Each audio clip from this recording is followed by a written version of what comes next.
Hey, it's Chris Clark. Hey, it's Bangin Chainz. Hey, and this is Chris's. You are now invited to a Chris Clark party, kicking disc golf knowledge he know all about. Hey, you are now invited to a Chris Clark party, kicking disc golf knowledge he know all about. Hey, You wanna know about your disc, be glad turn to face. welcome to Chris's corner, here get you If straight. you looking for the right disc so you can elevate your game. Well, this is Chris's corner, here get you straight. Welcome to Chris's corner. My name is Cole Farley, PDGA number 122008.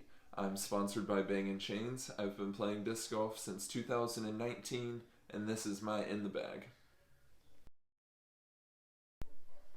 For starters, I use the Upper Park Disc Golf Onyx Rebel. It carries all of the discs that I need to and has plenty of space in the side for snacks or a rain jacket or whatever I may need out on the course. Starting with my putters, I use the Discraft Lunas. I've been using these for a couple months now, but these are my go-to putting putters right now. Throwing putters, I have 3 more Lunas. One Rubber Blend Luna. This is my beat-up putter, understable. It will probably beat in a lot more throughout the season. And then I have a 2021 Tour Series Luna and a 22 Tour Series Luna. These are my more stable throwing putters. These have a much longer lifespan than the base plastic putters do. My last 3 putters in the bag are all zones. The first one is a soft zone. This one sticks to the ground. It has a very low glide, so I always know it's going to get down quick. My next 2 are Brody Smith Get Freaky zones. This was the first one that I put in the bag. You can tell it's been used a lot more than this one, so this one has a straighter flight. Still overstable, but not near as overstable as this new one. Now I'm going to go into my mid-ranges. And all of the discs in my bag are Discraft right now.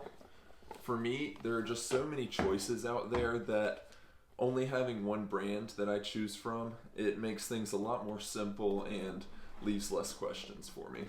But I throw 3 mid-ranges, and then I have a backup for each of those 3 mid-ranges.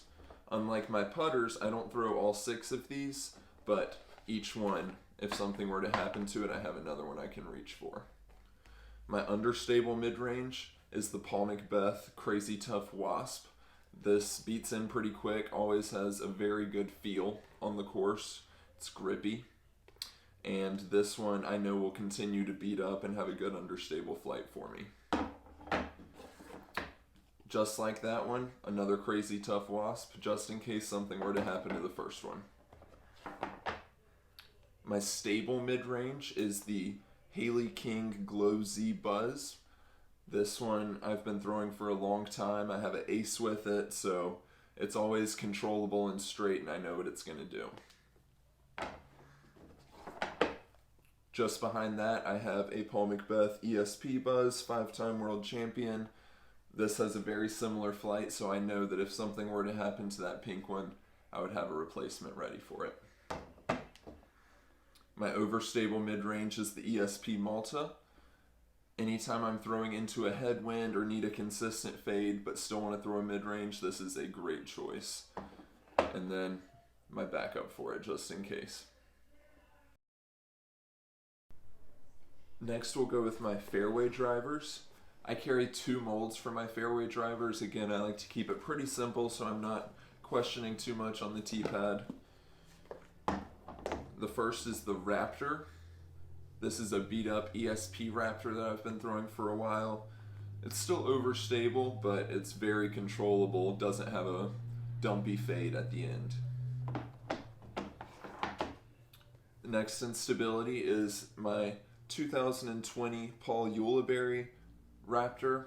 This one, I've been throwing it for a long time, but it's still overstable, but it is not near as overstable as my Paul Ulibarri Captain's Raptor.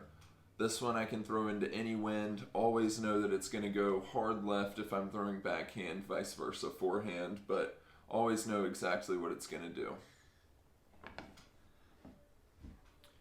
My next fairway driver is the ESP Onyx. This one I've been throwing for a while, and it's gotten beat up to the point where I can throw it and I know it will turn a little bit. So some of those understable shots, right to left bending shots, I know I can trust this. And then if I want to throw into a wind or have a dependable fade at the end of the flight, this Onyx will do the trick. It hasn't hit near as many trees as this one, and it's still got that somewhat out of the box flight. Last, I'm going to go through my distance drivers. First, the 12 speeds. I have 5 currently. Never know if one might find some water or get lost, unfortunately, so never going to run out. My most understable is ESP Zeus. This one I can throw on hyzer and know that it will flip up and get a full flight out of it. Then I have this Paul Macbeth 5-time ESP Force. It's extremely seasoned, so it says force on it, but it gets a really somewhat understable flight. My next ESP Force is considerably more overstable, flies true to its name. This one I have in the bag just in case I'm facing a little extra wind or just need more fade at the end. My last two are my extremely overstable forces. One is an Andrew Presnell Force. One is a Crystal Force I got at the 2021 Amateur World Championship.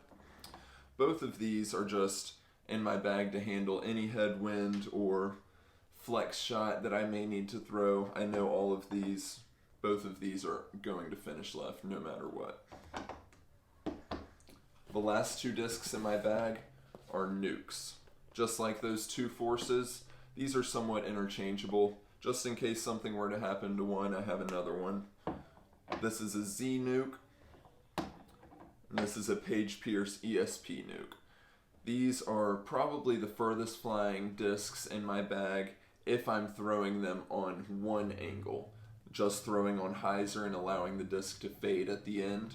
Some of those forces and Zeuses may get more of an S shape and a little more distance, but I know these will always go out and finish strong and get some good distance.